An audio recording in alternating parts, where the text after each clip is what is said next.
একটা ভালো খবর দিয়েই শুরু করা যাক। লিটন কুমার দাস প্রথম টেস্টে খেলছেন। গতকালই আমরা জানতে পেরেছিলাম এবং আজকে নিশ্চিত হতে পেরেছি লিটন কুমার দাস প্রথম টেস্টের একাদশে থাকছেন। নাজমুল হোসেন শান্ত বাংলাদেশ ক্যাপ্টেন নিশ্চিত করেছেন লিটন এখন শতভাগ ফিট, অর্থাৎ প্রথম টেস্টে সব কিছু পরিকল্পনা অনুযায়ী চললে দেখা যাবে লিটন কুমার দাসকে। দারুণ একটা ব্যাপার বাংলাদেশ দলের জন্য, অর্থাৎ ইনজুরি আক্রান্ত একটা দল, যে দলটায় শরীফুল ইসলাম নেই, যে দলটায় নাহিদ রানা নেই, যাকে নিয়ে সব জায়গায় কথা। আজকে প্যাট কামিংস থেকে শুরু করে নাজমুল হোসেন শান্ত সবাইকে নাহিদ রানা নিয়ে প্রশ্ন করা হয়েছে এবং সবাই তাকে মিস করছেন। সেই দলটায় লিটন কুমার দাসকে প্রয়োজনই ছিল।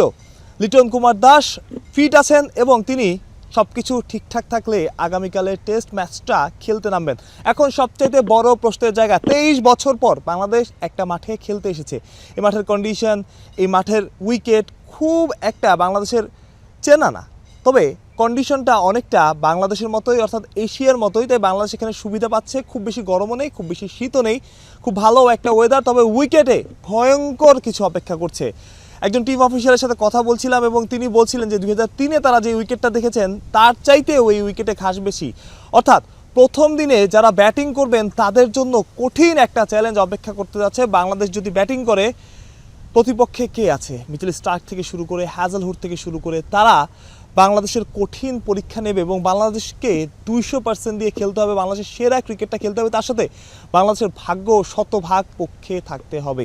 হ্যাঁ, অস্ট্রেলিয়া অনেক এগিয়ে, তবে বাংলাদেশ যদি তাদের সেরা ক্রিকেটটা খেলে, দিন যদি তাদের পক্ষে থাকে, তবে ভালো কিছু সম্ভব। সমালোচকরা তো বলছেন এই টেস্ট 4 দিনেই যাবে না। কথা শুনে মনে হচ্ছে 4 দিনেই টেস্টটা নেওয়াই এখন বড় চ্যালেঞ্জ। যদিও নাজমুল হোসেন শান্ত বলেছেন তারা মাঠে তাদের সেরা ক্রিকেটটাই খেলতে চান, যেটা সবসময় তারা বলেন। তবে এবার দল প্রতিজ্ঞাবদ্ধ এবং এই যে সমালোচনার জবাব, বাংলাদেশের আগে মাউন্ট মঙ্গানুয়ে যে টেস্ট জিতেছে, ওই টেস্টটা থেকেই বাংলাদেশ দল অনুপ্রেরণা খুঁজতে চায়। ওই টেস্টটা থেকেই বাংলাদেশ দল বিশ্বাস রাখতে চায় যে তারাও তাদের দিনে যে কাউকে ঘাবড়ে দিতে পারে। এখন সবচেয়ে বড় প্রশ্ন যেটা, একাদশ কেমন হবে, কারা কারা থাকছেন একাদশে, খুব কঠিন ব্যাপার। 3 জন পেসার থাকবেন এতটুকু নিশ্চিত, 2 জন স্পিনার থাকছেন যদি তারা শতভাগ ফিট থাকেন। কিন্তু সব মিলিয়ে আসলে একাদশটা কেমন হবে আমরা যেটা জানতে পেরেছি বা আমরা যেটা মনে করি, সেই একাদশটা আপনার জানানোর চেষ্টা করছি। হ্যাঁ, ম্যাচের আগের দিন পর্যন্ত এখন আপনি অস্ট্রেলিয়ার কথা চিন্তা করেন, প্যাট কামিংস আজকে প্রেস কনফারেন্সে এসে শুরুর প্রশ্নেই তাদের একাদশ বলে দিয়েছেন।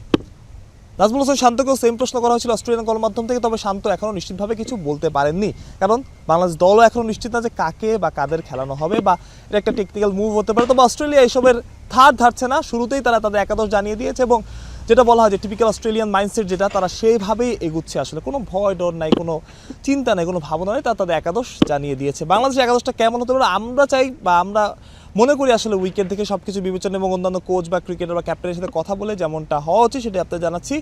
তানজিদ তামিমের সাথে সাদমাল ইসলামী হয়তো বা ওপেন করতে পারেন এবং তাকেই দেখার অপেক্ষায়। 3 নম্বরে মমিনুল হক, 4 নম্বরে নাজমুল হোসেন শান্ত ক্যাপ্টেন, 5-এ মুশফিকুর রহিম, 6-এ লিটন কুমার দাস। আশা করি লিটন কুমার দাসের প্রত্যাবর্তনটা খুব ভালো হবে। 7 নম্বরে মেহেদি হাসান মিরাজ, 8 নম্বরে তাইজুল ইসলাম। এখন প্রশ্ন, 3 পেসার কারা হবে? খালেদ খেলবেন না ইবাদত হোসেন খেলবেন? আমার কাছে বা আমরা চাই এই উইকেটে বারবার যদি মাউন্ট মঙ্গানুয়ের কথা আসছে, ইবাদতকেই খেলানো হোক বা ইবাদতে খেলার সম্ভাবনাটাই আসলে বেশি। ইবাদত হোসেন, তাসকিন আহমেদ অটো চয়েস এই দলটার, এবং হাসান মাহমুদ, তিনি কাউন্টি ক্রিকেট খেলে এসেছেন এবং কাউন্টিতে দারুণ পারফর্ম করেছেন এবং তার উপরই দল ভরসা রাখবে সেটা আসলে বলাই যায়। আজকে পেসাররা তেমন বোলিং করেননি এবং ব্যাটাররা খুব হালকা একটা অনুশীলন সেশন পার করেছেন। অস্ট্রেলিয়া বাচ্চারা ঐচ্ছিক আজকে অনুশীলন ছিল, তারাও খুব বেশি, যেহেতু 5 দিন মাঠে থাকতে হবে তাই কেউ আসলে ম্যাচের আগের দিন খুব বেশি পরিশ্রম আজকে করে না।